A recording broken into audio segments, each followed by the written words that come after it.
തീർച്ചയായും തീർച്ചയായും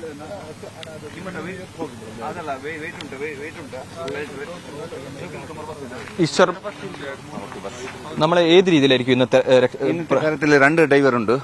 നമ്മളെ എൻഡിആർഎഫ് ഏക ആദ്മി ഡ്രൈവർ പേര് ഞാൻ 2 പേര് ഇപ്പോൾ ഡൈവ് വന്നു.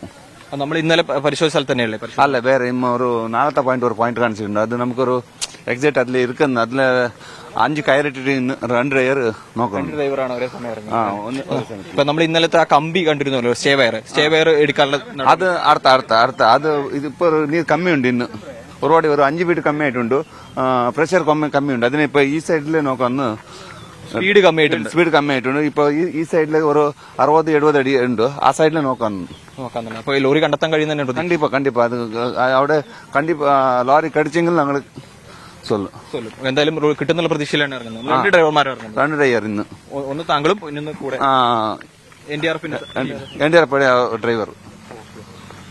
എന്തായാലും ആ ഒരു പ്രതീക്ഷ, അതായത് ഇന്ന് അതായത് 4ാമതായി CP4 എന്ന് പറയുന്നതിന് പരിസരത്തേക്ക് ഇന്ന് ഇറങ്ങും എന്നുള്ള കാര്യമാണ് ഇപ്പോൾ നമ്മൾ അദ്ദേഹം പങ്കുവച്ചത്. അതിനായി വെള്ളത്തിലേക്ക് ഇറങ്ങാനായിട്ട് പോവുകയാണ്. NDRF സംഘത്തിലെ ഒരാളും അതുപോലെ തന്നെ ഈശ്വർ മാൾപ്പി, ഈ 2 ഡ്രൈവർമാരാണ് ഇന്ന് ആഴത്തിലേക്ക് ഇറങ്ങുന്നത്. അപ്പോൾ ആ ഏറ്റവും കൂടുതൽ സിഗ്നൽ ലഭിച്ച, നമ്മൾ നേരത്തെ പറഞ്ഞ പോലെ തന്നെ ഏറ്റവും കൂടുതൽ സിഗ്നൽ ലഭിച്ച ഈ 4ാമത്തെ വെള്ളത്തിലേക്ക്, 4ാമത്തെ ആ ഒരു മൺകൂനയിലേക്ക് പോകുന്നു. അവിടെ നിന്നും പരിശോധിക്കും. കാരണം ലോറി ലഭിക്കുമെന്ന പ്രതീക്ഷ അവിടെ തന്നെ ഉണ്ട്. അതായത് ഉദ്യോഗസ്ഥരുമായി സംസാരിക്കുമ്പോൾ ലോറി അവിടെ ഉണ്ട് എന്നൊരു പ്രതീക്ഷ തന്നെയാണ് ഉദ്യോഗസ്ഥർ പങ്കുവെക്കുന്നു എന്ന കാര്യമാണ് ഈശ്വർ മാൾപ്പ. അതുകൊണ്ട് തന്നെ ആ മേഖലയിലാണെന്ന് കേന്ദ്രീകരിക്കുന്നത്. ലോറി ഏറ്റവും കൂടുതൽ ഉണ്ടാകാൻ സാധ്യതയുണ്ട് എന്ന് പറയപ്പെടുന്ന സ്ഥലത്താണ് പരിശോധന നടത്താൻ പോകുന്നതെന്ന കാര്യമാണ് ഈശ്വർ മാൾപ്പ ഇപ്പോൾ നമ്മളോട് പങ്കുവച്ചിരിക്കുന്നത്. എന്തായാലും അല്പസമയത്തിനകം തന്നെ അദ്ദേഹം വെള്ളത്തിലേക്ക് ഇറങ്ങും.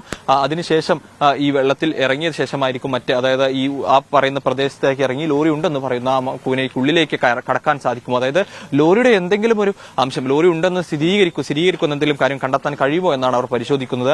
അതുകൊണ്ട് തന്നെയാണ് ഈ വെള്ളത്തിന്റെ ഒഴുക്ക്. അദ്ദേഹം പറഞ്ഞൊരു പ്രധാനപ്പെട്ട കാര്യം എന്ന് പറയുന്നത്, വെള്ളം 5 അടി വരെ വെള്ളം താഴ്ന്നിട്ടുണ്ട്.